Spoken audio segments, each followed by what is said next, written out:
Welcome to Man in America. I'm your host, Seth Holehouse.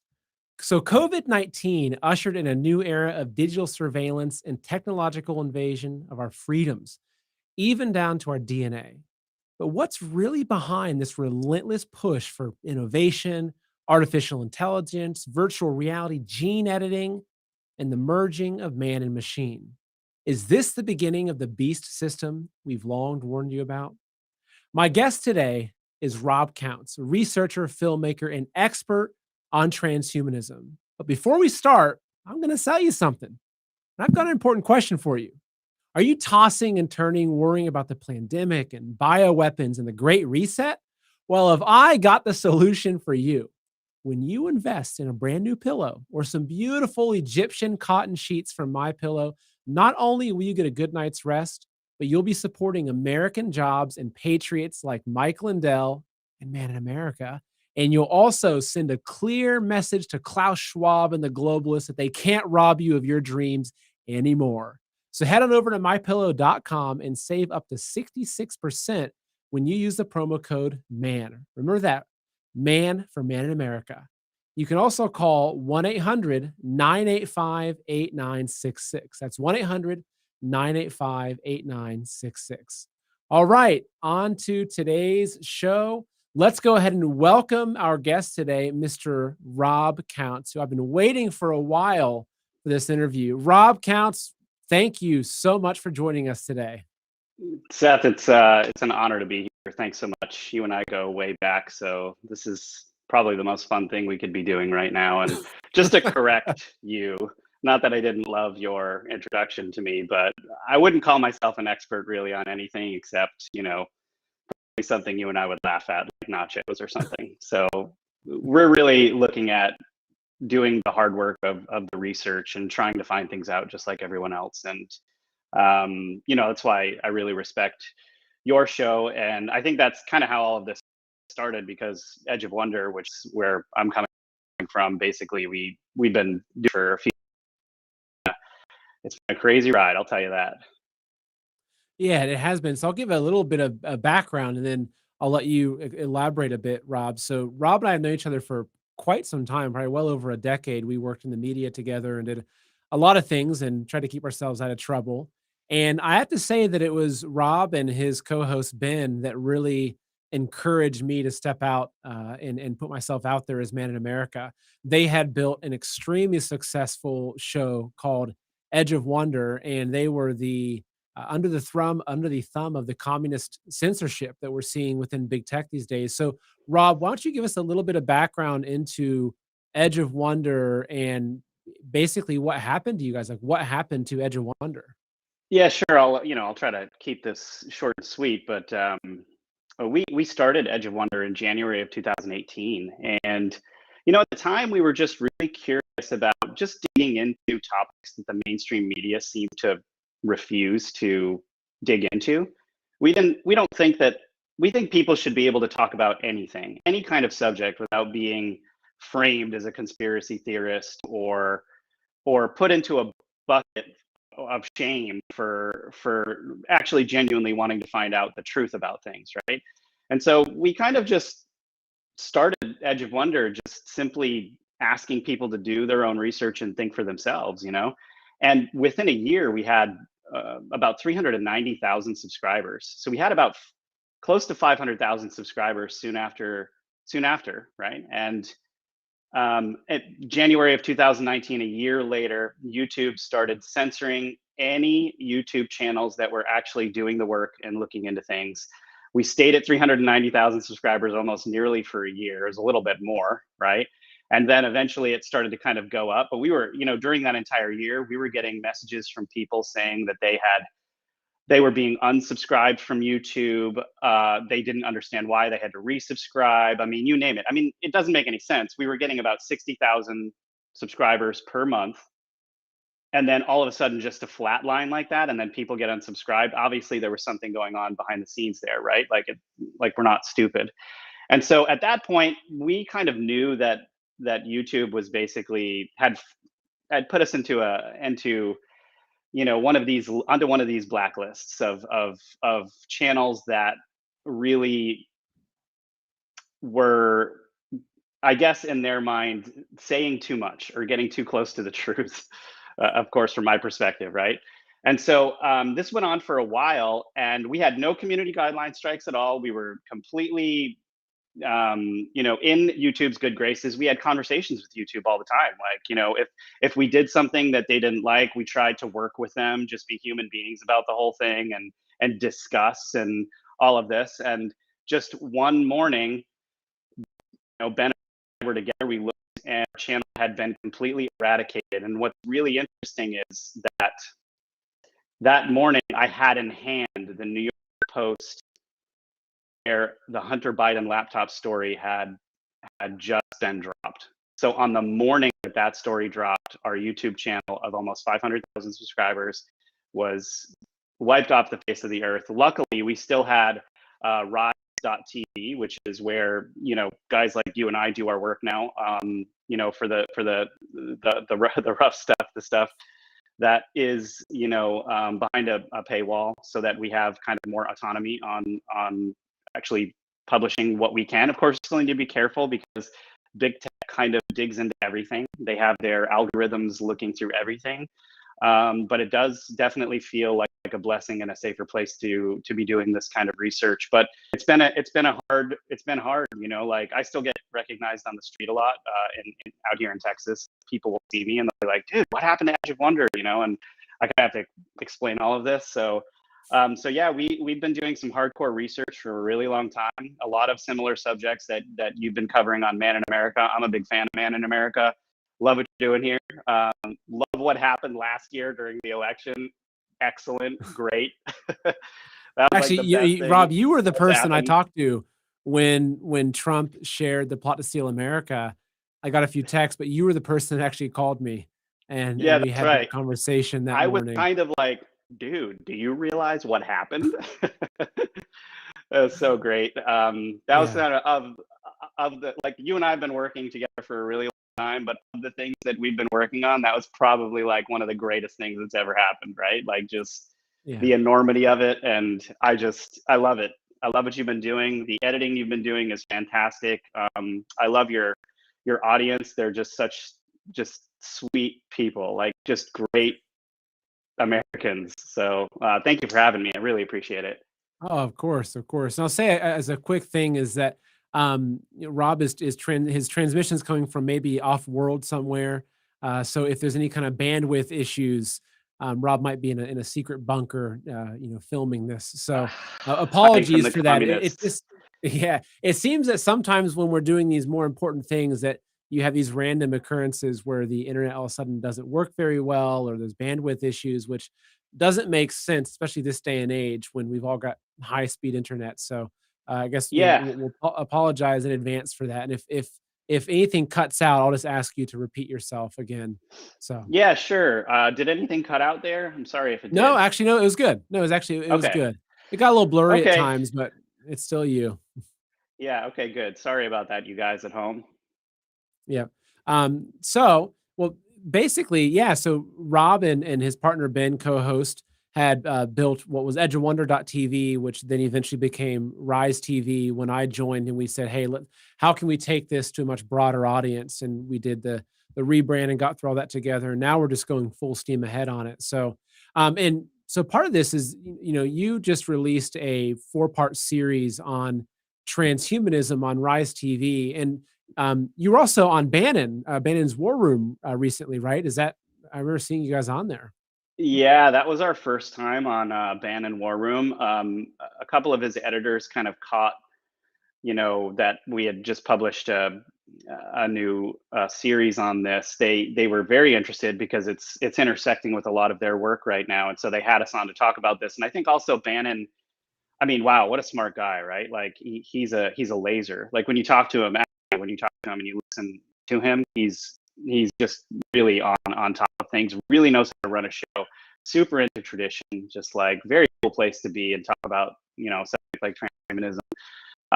Yeah, they had us on, and we were able to kind of like start to get into some of the actual facts revolved around the history of transhumanism. It goes back, easily 100 years or more.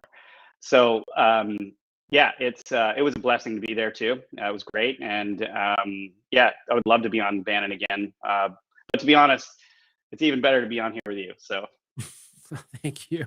Well, how about what we do is, because I think that the trailer you guys put together for your transhuman series, I think really introduces transhumanism pretty well. And like I it's a was good talking to start. my mom this morning and saying, "Oh, we're covering transhumanism." She's like, "What's transhumanism?" So I think that it's one of these things that it's a buzzword now, and people are hearing about it. And so what I want to do is we'll show the trailer, and then I want to have a conversation really about what Seth, is transhumanism. Yeah. did you tell your mom that it was the technological wing of communism? Basically, yeah. I told her it was rooted in, satanic, and Luciferian and, There you go. Okay, you we know, could go from that angle Marxism, and too. she's heard all this a lot from me, so she's like, "Oh, Okay. okay, that makes sense."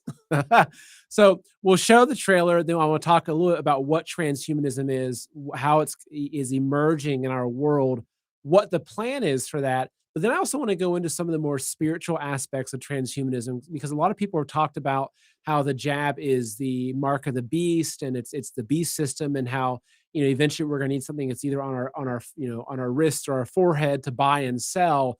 And there's a lot of things that are happening now that strangely point to a lot of what was said in Revelations. And so we'll get into that. But how about now? Let's go ahead and show the trailer, because this is a great introduction to what transhumanism is. Let's do it. Part ape, part human hybrid. Cyborgs and Terminator technology already existing. Sentient robots becoming indistinguishable from people. No, it's not the plot of the newest Matrix movie. This is our reality, a transhumanist one.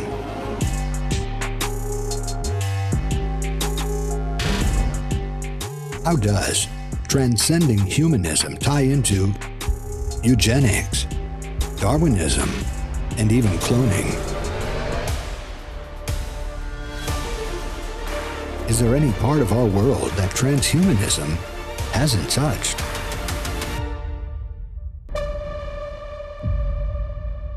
Is resistance futile?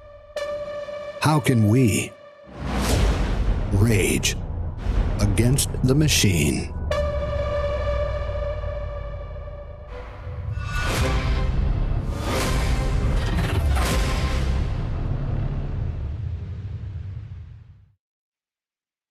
So that's a pretty epic trailer. So Epic. Rob, why don't for someone that doesn't really know much about transhumanism or is just starting to hear it, how would you summarize what it is and where it's headed? Yeah, I mean, it's actually quite complicated. It's not really what people think. I think I mean, okay. So what transhumanism is human beings trying to accelerate the evolution of mankind through technology. Now, the thing is that it's a very complicated subject because you're talking about this kind of starting as far back as like Mary Shelley's Frankenstein, when all of that stuff was going on, right? When the book came out, this was already on people's minds way back in the day, right? But how it kind of manifests now is anything from altering DNA, nanobots. We're talking about like technological human integration, basically. So anything that would allow man to go beyond their current state, which I believe you and I believe is perfect. It was created this way for a reason by the divine, right? So anything like that would be kind of bucketed into transhumanism, the kind of progress that humans want to force on us, right? So basically, am I correct in understanding that it's rooted in a belief, which is what my research has led me to believe, is that it's rooted in this belief of evolution, and where basically the evolutionary belief is that eventually mankind can evolve into immortality, evolve into the divine. And so the people that believe in transhumanism, like Klaus Schwab or some of the folks like that, if you listen to them talk about it, it's almost as if there's this belief that through the use of technology, through gene editing, through all these things, that they can advance the human being into a state of immortality, which whereas, a more traditional belief, or what I believe, as you mentioned, is that the human body is already a miracle of God, and it's not our responsibility to edit it. And I think it's very dangerous to get in there and try to edit things. It's like if I'm a kid and I'm trying to work on my car and I start just unplugging things and plugging things in the engine, bad things are bound to happen. Like, So yeah, imagine how devastating it would be to tinker with an atomic bomb, right? That would be pretty bad idea, right? This is like exponentially worse because we're talking about human beings and our lack of understanding of we don't even know what's at the bottom of the oceans. We can't even research what's at the bottom of the oceans, and we think we're smart enough to actually change human beings. Didn't go that well in Jurassic Park. I mean, of course, like, we're talking about a movie, right? But the way that that movie communicated the plight of man to try to do these things was actually really brilliantly done. That's why Jurassic Park was so widely accepted and such a brilliant movie. So I think what we have to understand too is that when you're talking about transhumanism, you can't unravel it from evolution, just as you said. But the problem intrinsically with that is that at the very beginning, it was the communists pushing evolution. It was Marx who found Darwin originally. No one wanted to listen to Darwin at the beginning. No one thought that that was a valid idea necessarily, that human beings could evolve from single cell organisms and into what we are today. There were so many people that were just like, that's ridiculous. Look how complicated nature and the universe is. Totally impossible without some kind of guided design, right? And so here we are, where you have the same guys that coined transhumanism.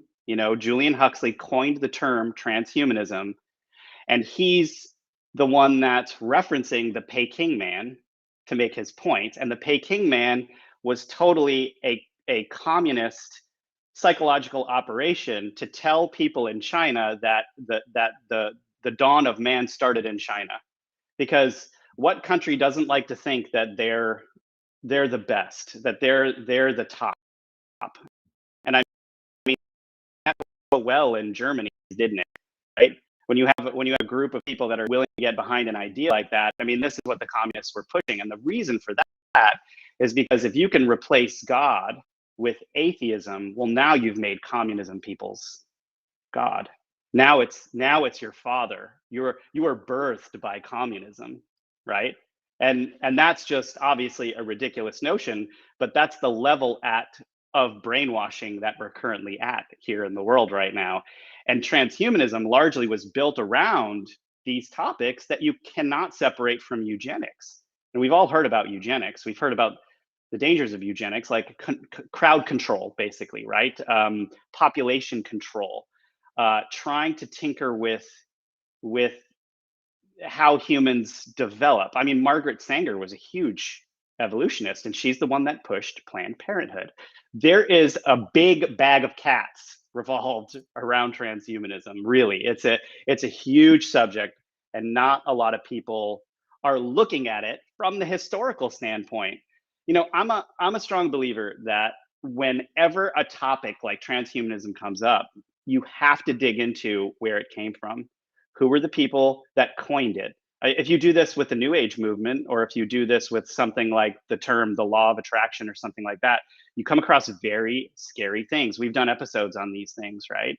So if we as human beings don't do the research that like basically goes down to the origin of where these things originally came from, it's very hard to understand what they're doing now, because you don't have necessarily the context to be able to handle that amount of information, which is kind of interesting, because something that I've learned just through studying communism is that most isms have their roots in communism. It was just now in this conversation that I realized, like, oh yeah, transhumanism, right? That's right. Look at feminism, environmentalism, Yes.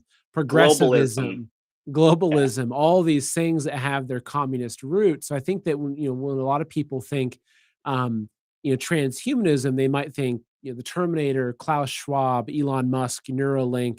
But through your research, what are some of the indicators? What are some signs that you've seen that the transhumanism push, I mean, does it relate back to the Chinese Communist Party, which I believe to be one of the biggest pushers of the global communist agenda right now? Oh, yeah. Um, well, just recently, I can't remember the name of this law, and it was in Chinese anyway, originally, but there was a law that was pushed in China that they would have full access to all data revolved around transhumanism, I believe, or artificial intelligence. And this goes for companies in China and companies that, like any company in China. So even if you're an outside company, they would automatically demand all of the research.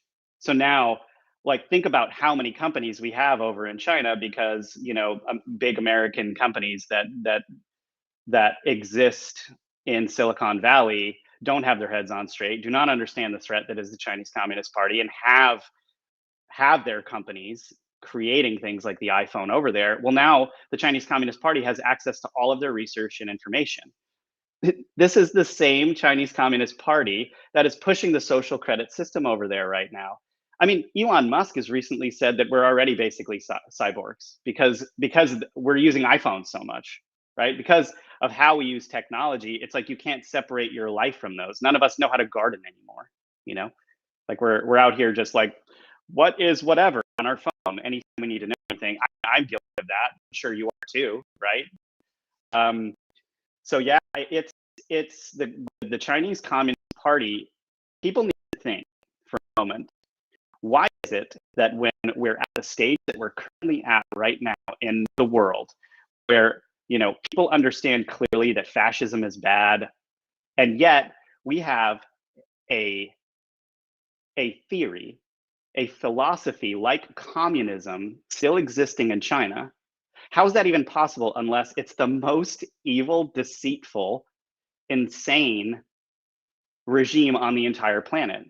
How they lie, how they take advantage of the West. I mean, the Epoch Times has been reporting on this for years. And if you follow guys over there like Josh Phillip, you can easily see like everything that they're doing. And the army, literally army of hackers that steal all of our intellectual property over here so that they can build whatever it is they want and weaponize it against the free world, right? Luckily, I mean, China can't build a thing.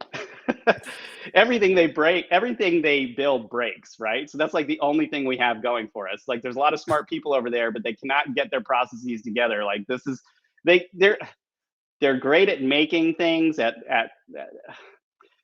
meaning like being the factory of the world somehow works for them because it's cheap labor, I guess, and it's really just Apple doing all of the processes as an example. But like when they actually go to make something themselves, most of the time it fails. Like there are no Chinese brands for a reason, right? Yeah. We look in Asia, we look at Japan for branding, right? Or Or South brands like Korea. strong brands, or South Korea, correct? Yeah. Yeah. It's yeah, probably one of the only international Chinese brands you think of is Huawei, and you immediately think it's spyware, right? It's like, Well, okay, one CCP, million percent. yeah, Like right? the 5G networks that Trump was trying to avoid bringing into the states were all Huawei, very dangerous, Yeah. complete operation revolved around surveillance. That's all it was. Yeah. So I want to share a little bit of my understanding of where this might go to, and then I Please want to do. hear your thoughts on it because as I've pieced together the story of what this looks like, if you're looking at the Great Reset, you're looking at the globalists, the CCP, their end goals, without getting into anything about depopulation or those which are a little more difficult to kind of dive into quickly. It's a pretty deep conversation. It's like I understand that what technocracy does is for a lot of people, it seems like it's the way of the future, like Facebook Metaverse, et cetera. It seems like we're going to use technology to solve mankind's problems, which um, seems to never work that way. It seems like technology just creates more problems. But as I understand it, when with the population is the size of what's on this world, that the CCP, the elites, the globalists, et cetera, their end goal is to have complete control over humanity. And because there's so many of us and so few of them, it's not like they could colonize and have guards and all those things to enslave people. They actually have to use technology to do that. And so, as I understand it, the transhumanism push is the Trojan horse for that, because right now I'm a sovereign individual. I can go walk outside and I can, grow a garden. I can feed my chickens. I can go shoot a gun. They don't have any control over that. But basically, as I understand it, that what the transhumanism pushes is that technocracy is, it starts with a social credit score, right, which we've seen unroll in China, where now they're affecting your ability to purchase food or get a loan for a house, or even to say adopt a child based upon how you interact in society.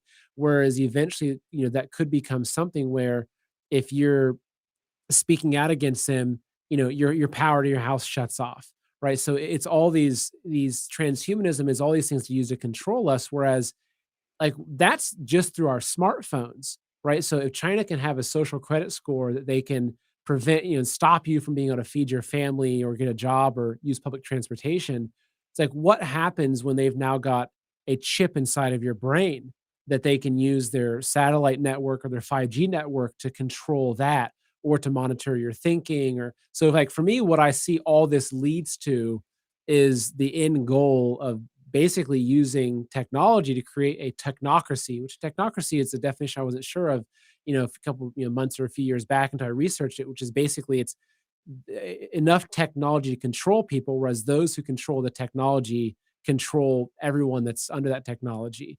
And so that's why I think I understand to be their end goal. But like through your research, where do you see things heading if their goal goes as they want it to be, which I don't believe will happen, which we can talk about that. But where does this all head?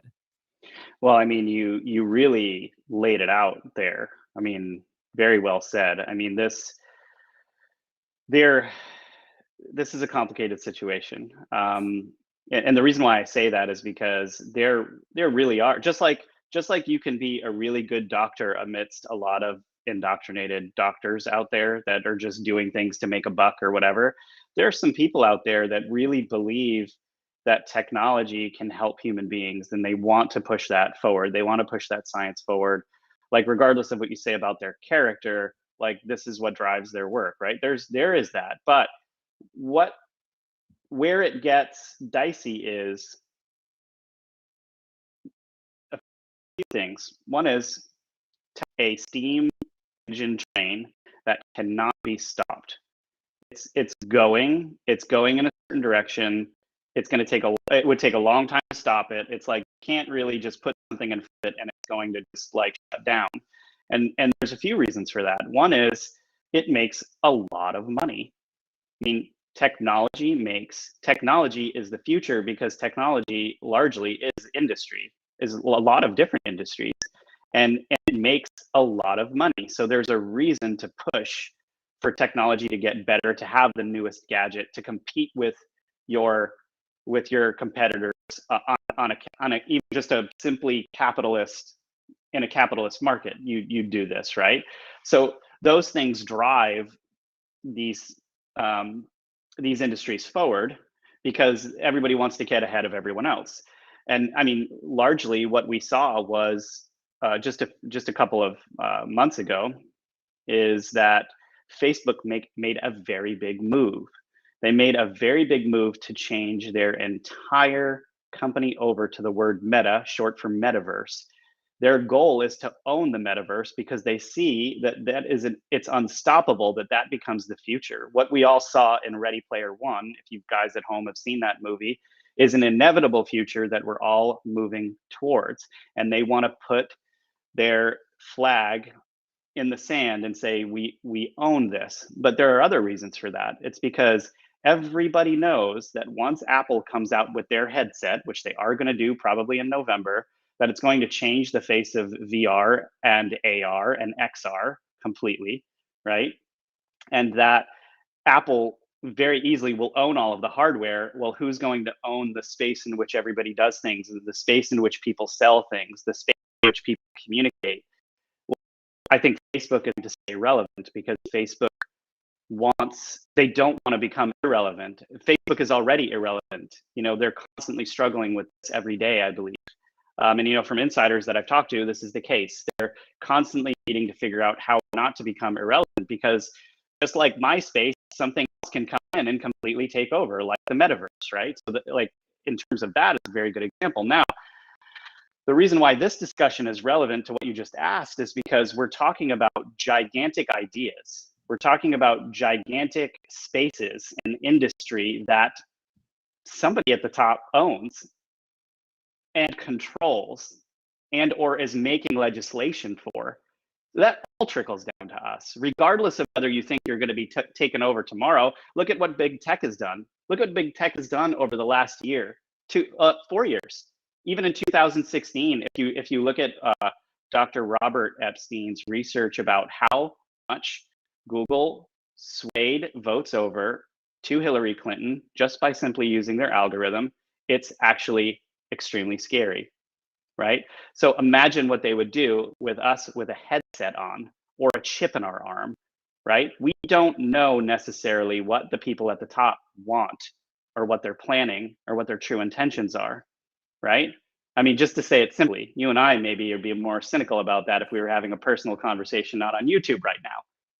But just if you're just trying to understand the landscape of this, it pretty much starts there. Who controls this technology? People don't even control science.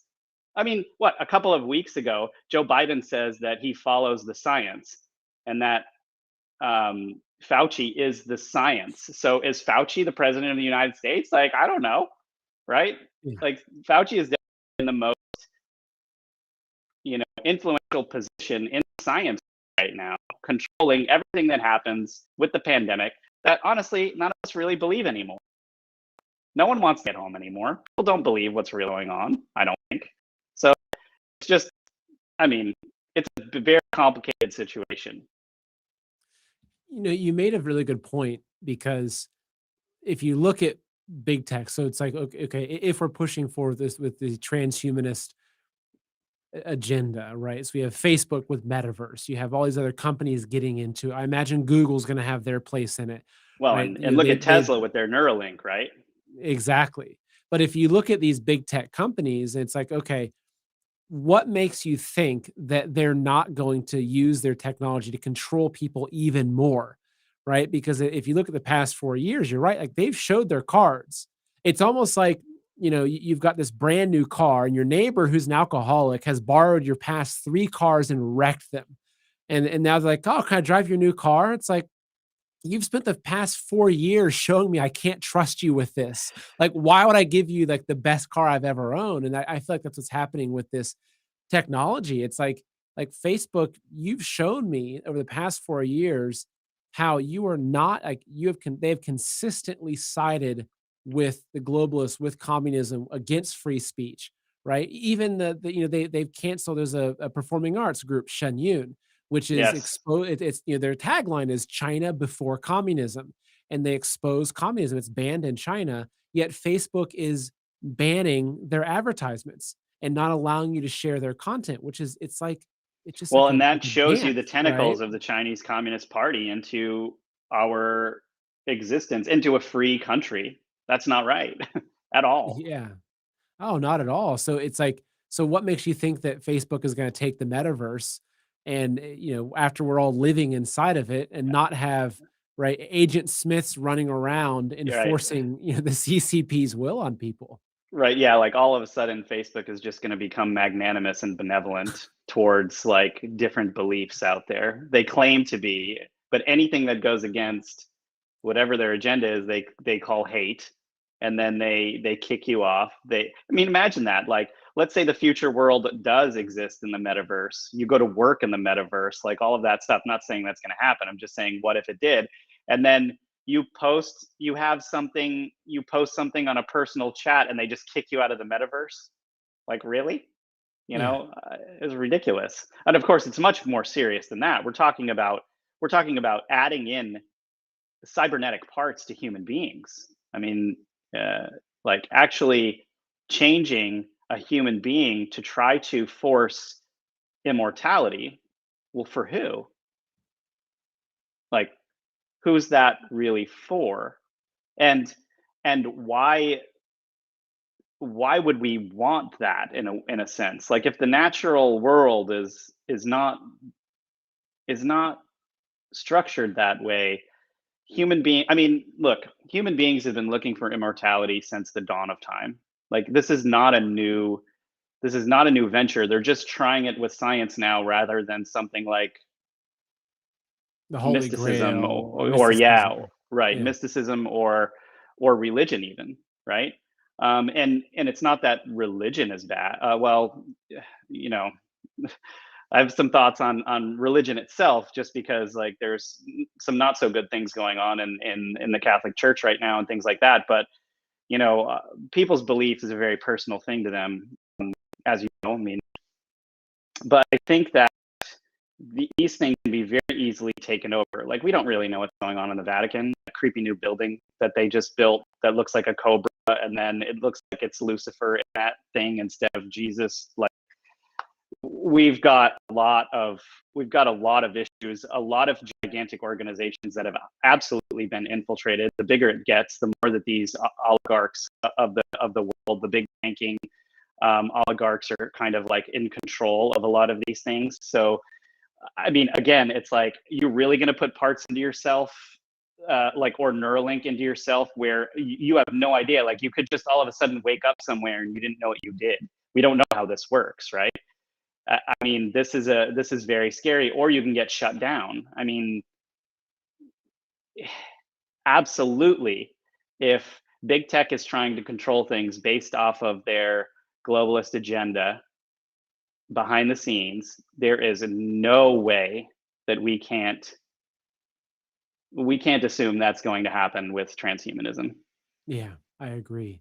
Well, something I want to talk about here, which this is kind of how I presented the overall episode, is that a lot of this gets in, and what to be a little bit more careful with how we talk about the the right. But a lot What's of people that? believe, yeah, a lot of people believe that the jab is the mark of the beast because right in the Bible it talks about how you need this mark on your your wrist or your forehead to buy or sell, which we're seeing that happen. We're seeing in countries like Australia where if you don't have your passport, you can't go to the store to purchase something. And so there's a lot of people that are saying, is this the mark of the beast? Because which looking as I understand it, like that mark is in a lot of ways what determines the fate of your soul. Like that's a serious thing. It's not like getting a tattoo.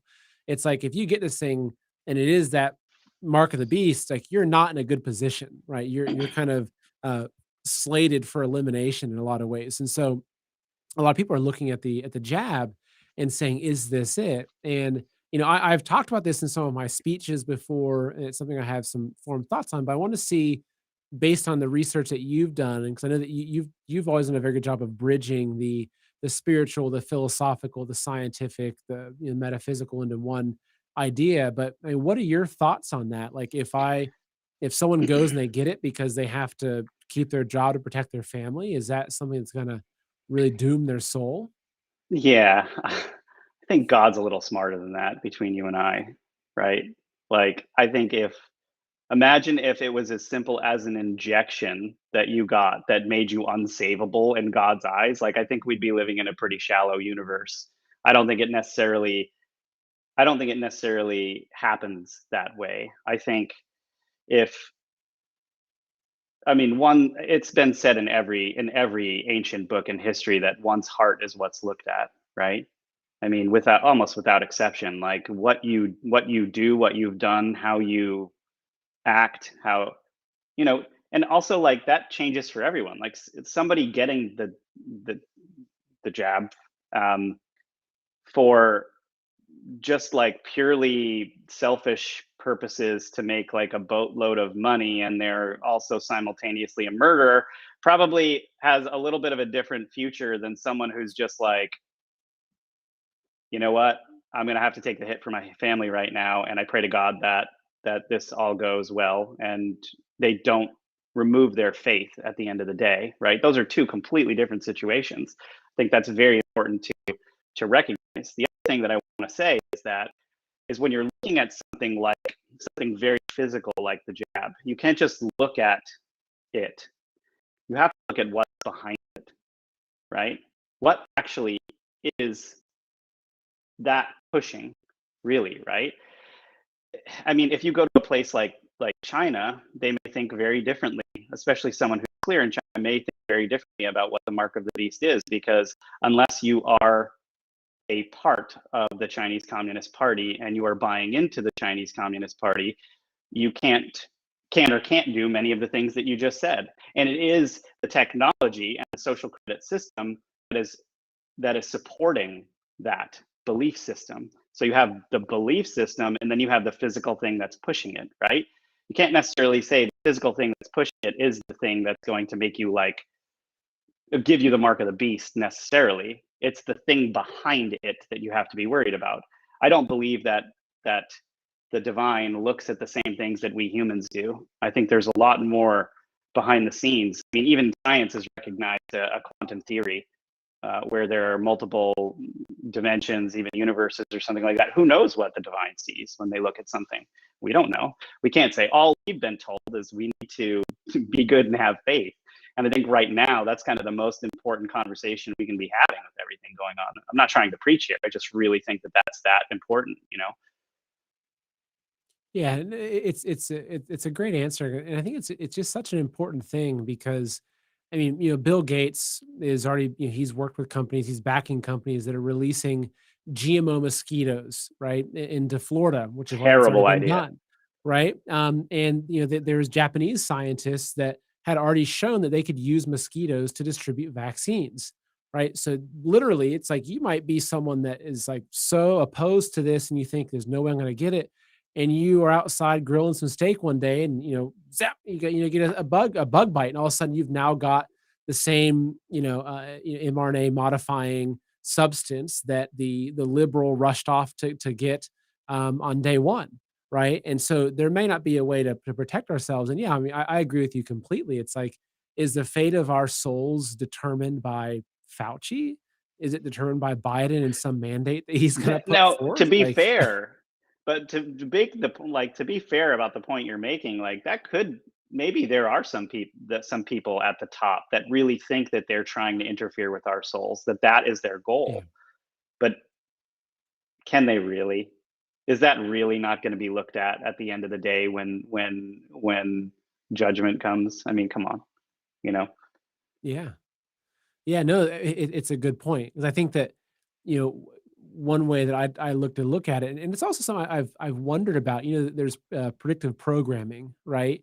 Mm, And I've thought at times it's like, are the people behind this, have they looked at the Bible and are they trying to make some of those things, like, do they want people to be convinced that this is the mark of the beast, right? Like, does that benefit them in any way? Because does it create more fear around it? Because for me, like, and we're kind of getting into like, what is that mark? Like, my understanding is it really has to do with communism, right? If you look at the foundation of communism, I think in a lot of ways is the Antichrist. Communism is it's Satan's own political party, right? It's rooted in not just in atheism, but Marx himself, he pledged to wage a war on God, right? He made a deal with Satan to basically bring down God. And so, like, to me, that's the evil cult of communism, that it's like, if there is this deciding factor, is there this day of judgment where it's like, okay, what did you do looking at this person? Well, this guy's a blue collar worker. He's got,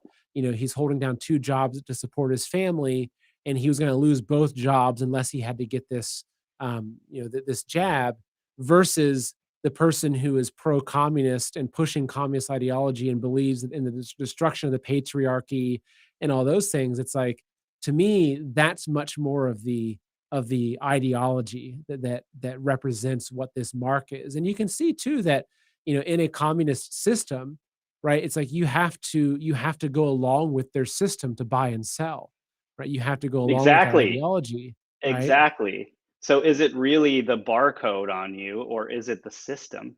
I think Yeah. it's the system. I mean, you know this. I mean, Ben and I at Edge of Wonder have done a ton of research around this specific topic, the mark of the beast topic. And we bumped into things that actually I wasn't researching this when I found this. I mean, I wasn't researching specifically what the mark of the beast is. I stumbled on it in other research. I didn't understand this kind of crazy symbolism everybody has around like Saturn.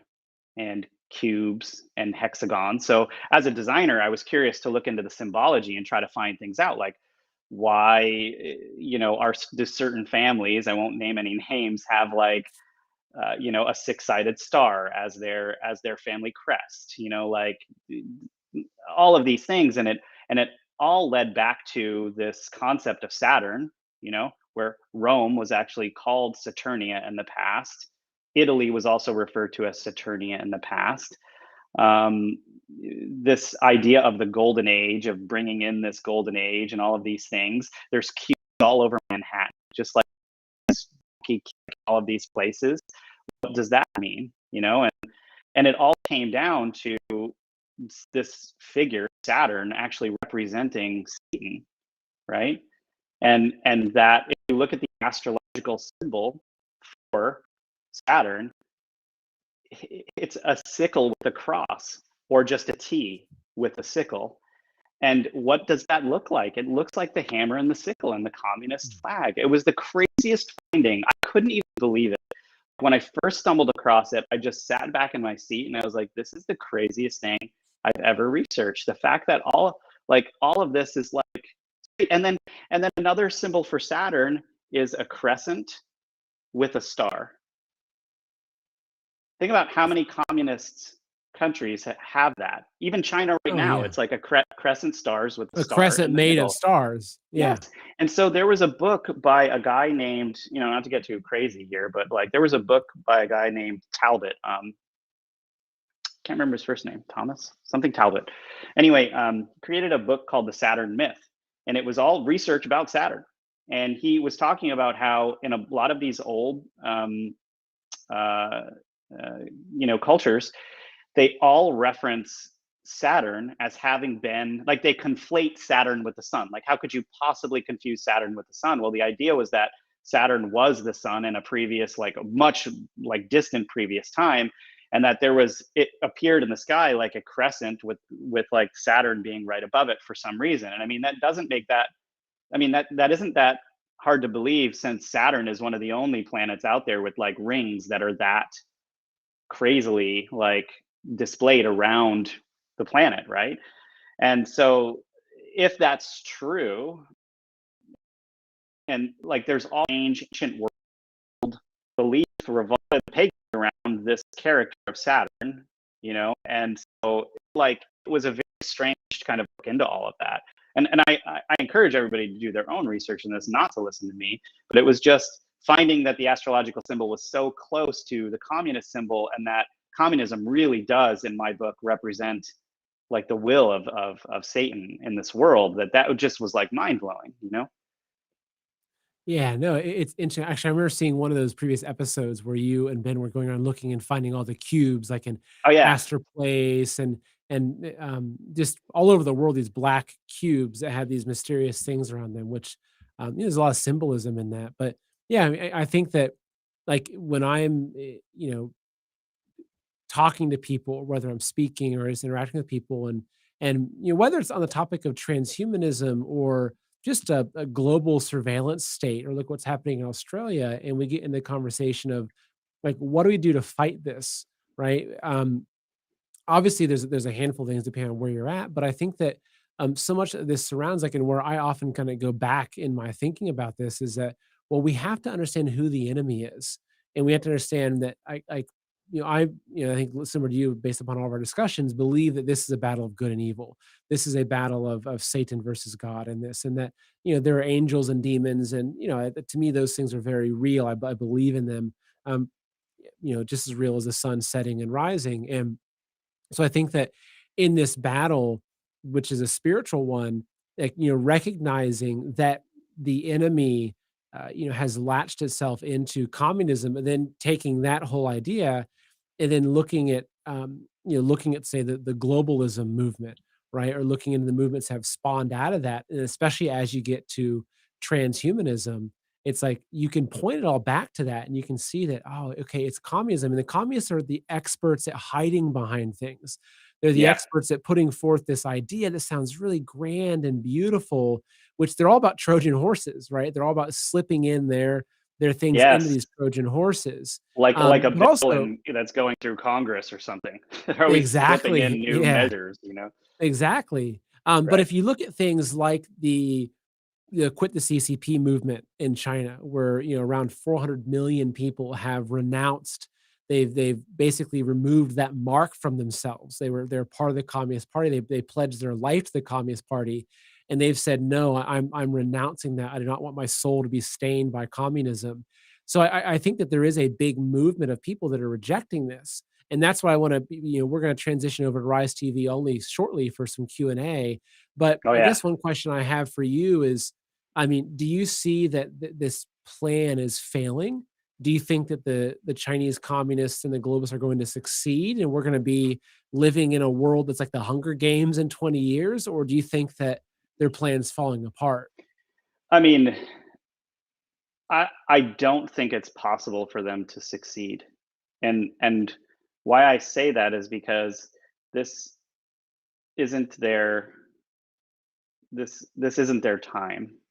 This this time belongs to, like, what they may be allowed to get away with a few more things, but everything that's happening right now, everyone can feel this, like, deep down somewhere. If you talk to people, they'll be like, this is the craziest time ever.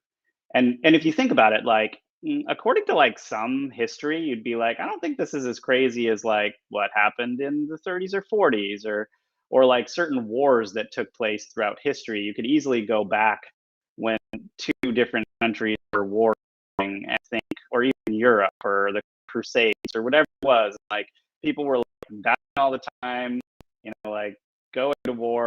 I mean, there were some crazy times in history, but everyone somehow right now can really feel that there's something else going on.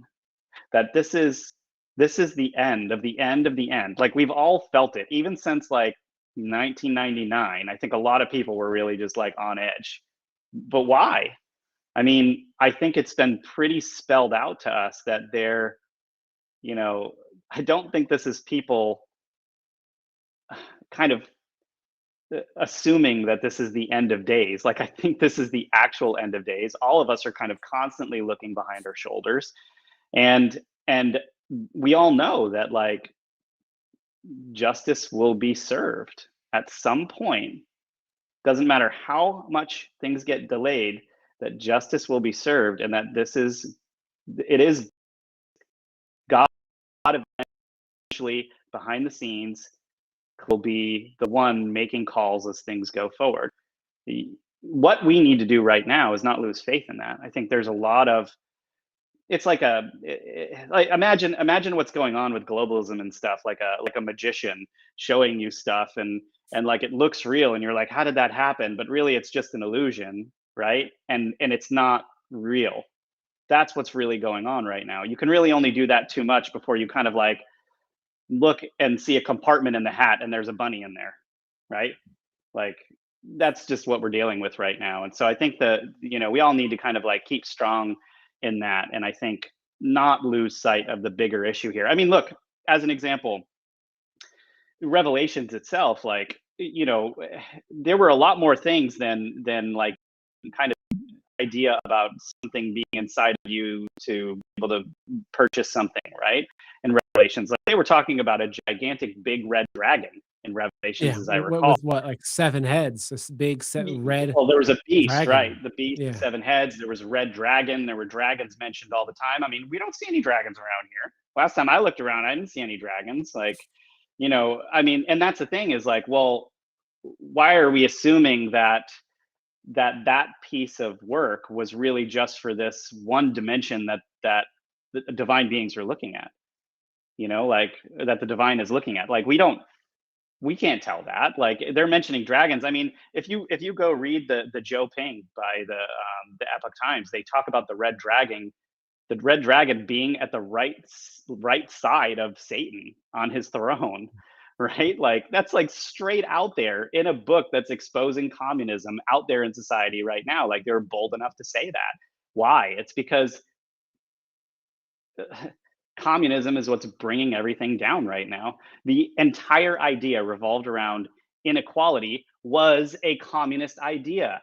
the Russians were using that in order to bring communism in, make the conflicts necessary to try to make everyone underneath communism. Inequality. And look at how much inequality is being pushed now, and everyone is just so oblivious to the history. Yeah. Please research history if you're watching this at home. You will do a lot better in life. Goodness. Yeah, and not the Google history, but the real history. No, Which, like find other places to get it.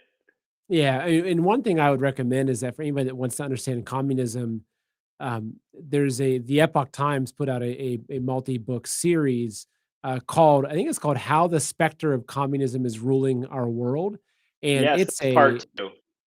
yeah, it's a deep dive into everything, but it does it's an amazing book because it looks at it through a very spiritual lens, because they Yes. acknowledge the evil nature of communism in this battle of good and evil. So, Well, and um, also like the effects of taking divine out of our lives and pushing atheism and science over yeah. the spiritual world. Exactly. Well, Rob, it is now 3 o'clock, so we are going to hop on over just to Rise TV for some Q&A. For those of you that are watching, the trailer we showed you earlier of Transhumanism is a 3-part series, which is on Rise TV only. We have a lot of produced content over there. Ben and Rob do amazing content. We have live shows. There's a massive content library, everything from digging into the roots of communism to human trafficking to prepping to spirituality. There's a wealth of information over there. If you want to check us out, if you want to follow us over there, there's a link in the description. You can get a free trial. So you can come over, watch the rest of this interview, check out some of the communism series. I hope you, or the transhumanism as well. I hope you stick around. But again, come check us out over there. For those of you that are watching and are on Rise TV, if you have a question, I know a lot of you have asked great questions so far. Just write question in your comment, and we'll track your question there. And lastly, if you want to fight back against Klaus Schwab, the best thing you can do is buy a pair of slippers from My Pillow. So if you head on over to mypillow.com, use the promo code MAN for Man in America and save up to 66% on slippers or a bathrobe. The bathrobe might be the very thing that protects you from transhumanism. That's my philosophy. I think Mike Lindell has put in some sort of nanotech particles in there that are protecting us from that. So that's my idea, though. So anyway, It's thank the you. anti-jab. Yes. And if you want to follow what Rob is doing, in the link to this video is, or sorry, in the description of the video is a link where you can follow Edge of Wonder on Telegram. I'll also share this on my Telegram channel as well afterwards. But again, these, Edge of Wonder, these guys were kicking it. They were just doing amazing, had over 500,000 subscribers, close to, I think, 30 or probably 40 million views on YouTube before they got kicked off. So they're a wealth of knowledge. So if you want to follow them, head on over to Telegram.